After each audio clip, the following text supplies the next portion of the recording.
Engine, medic, response.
I'm Shannon Stensvad.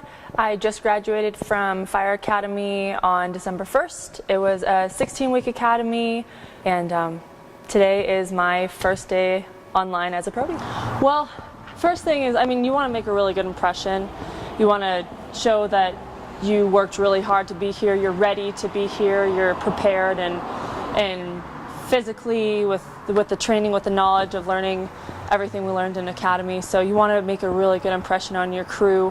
One big thing that is kind of a tradition is the rookie brings something in for their very first day, whether it's donuts or ice cream or something. I decided to bring Einstein bagels, kind of use it whenever, and a platter of fruit. So that was fun, just to kind of start off with a smile on everybody's face. But it's nerve-wracking. It is very nerve-wracking because you want to do a great job. You want to prove, like I said, you want to prove you belong here. So it's just kind of pushing through those nerves and getting through it. But I'm very excited, very excited.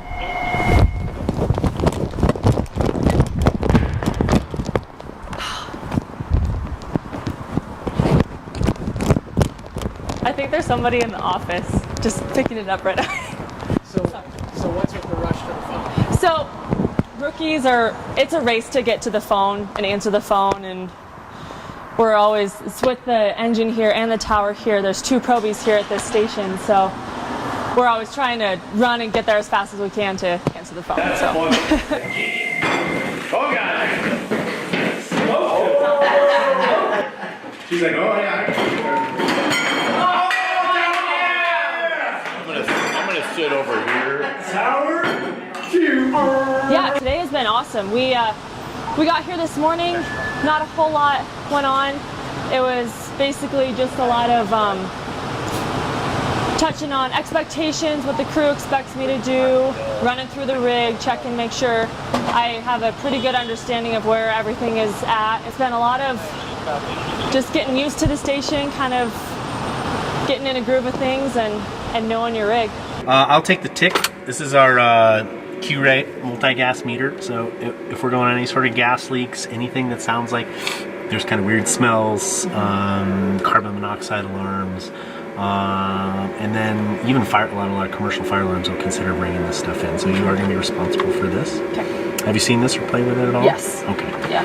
So you're familiar with startup process, zeroing it out, and then starting it through its calibration and then doing its morning air fresh. Okay, cool. So keep up on that at least the first land gear and stuff. Right? So if you get like a little duffel bag and throw a wild land gear setting, like spare gloves, clean t-shirt, and maybe like if you're prone to hangriness or something like that, then it's not a bad idea to throw a little snack or something in there, because we can end out on the road for a good period of time.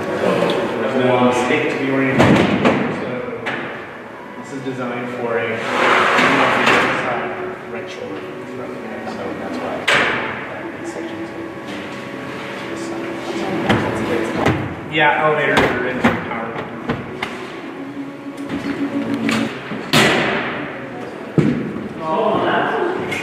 That's right. Okay.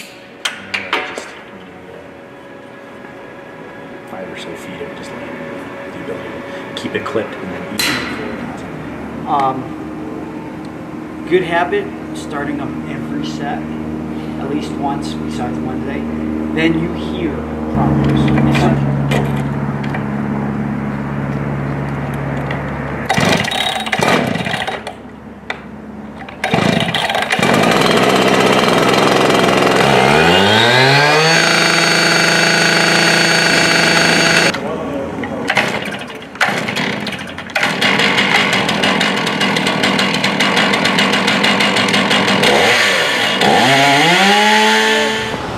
Remember the first call when you're online as a probie. So mine was a medical call, and it's very exciting because you want it's everything you've been training for. You finally get to apply that to your job, and it's very exciting, and you get amped up, and it's awesome.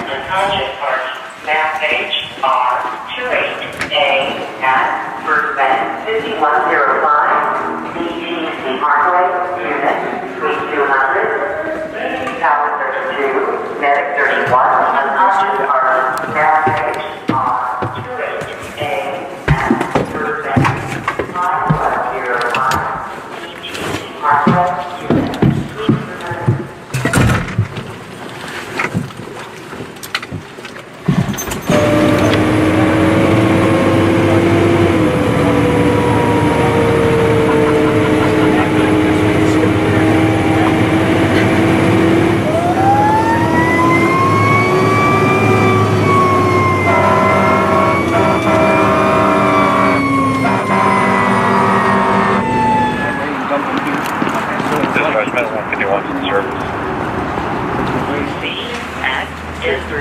Hospital, 8835, American Way, Tower 45.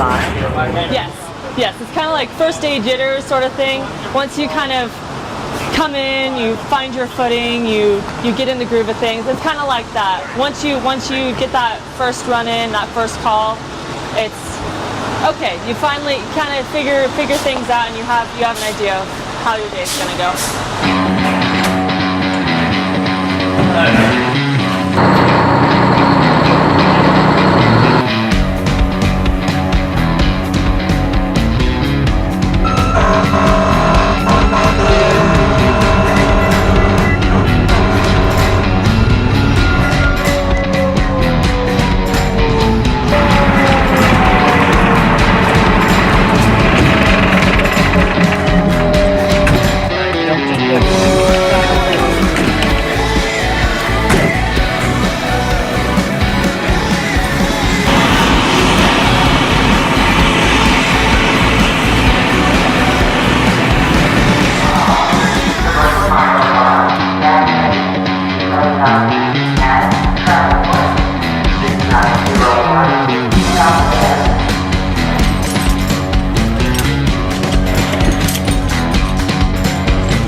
Bounce off of each other ideas of a training we could do as a dual company house. We're kind of able to help each other out, and if you do these chores, I'll do these chores, and just make sure that everything gets done. And it's fun. Like I said, it's kind of that competition, who can answer the phone first and who could get to the laundry first and stuff like that. So it adds a friendly extra competition, but it's awesome having a friendly face that you've known we've become really close to academy. I mean, 16 weeks is a really long time to spend 5 days a week, almost sometimes 12 hours a day with these guys. So having one of us, or having two of us in a house is pretty cool. Both my parents were firefighters back in the 80s and early 90s, and I just kind of remember them always coming home and being happy with their jobs, and I could see that they enjoyed what they did, and they always had fun stories to tell us kids. I mean, they didn't go into detail on some of the stuff, but I mean, the fact that your mom and dad fought fire and ran on car accidents, that was really cool as a kid, and I always, like I said, I always remember them just being happy with what they did, and just doing something that made you happy was really important with my brother and I growing up. That they just raised us that way. So I tried the whole business school thing. I got my degree in business management, but I knew that wasn't really the end game for me. I knew I wanted to do something more, and I had come back to the idea of firefighting after a couple year stint, and once I took one class at Red Rocks just to see if it was something that I'd want to do, and I dove right in. After that, I fell in love with the fire service, what it represents, the brotherhood along with it, just everything that it encompasses, just helping people on their worst day and being there for people and truly making a difference. It's just something that I really admired, and I wanted to be part of it.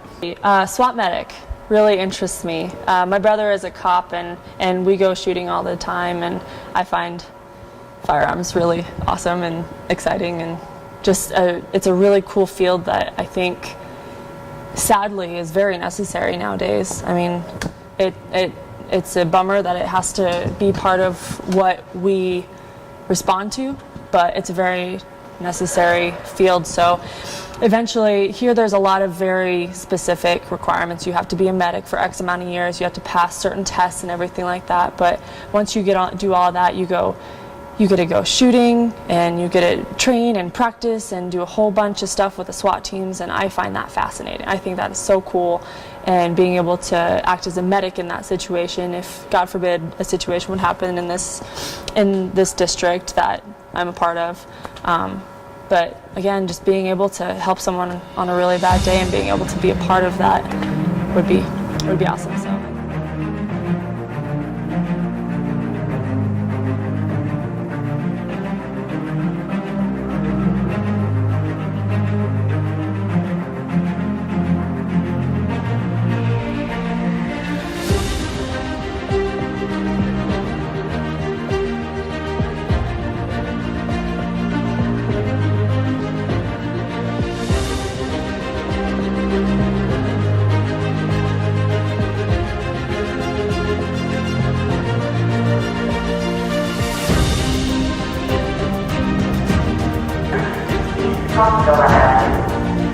Now, 32, and 37, walk in here,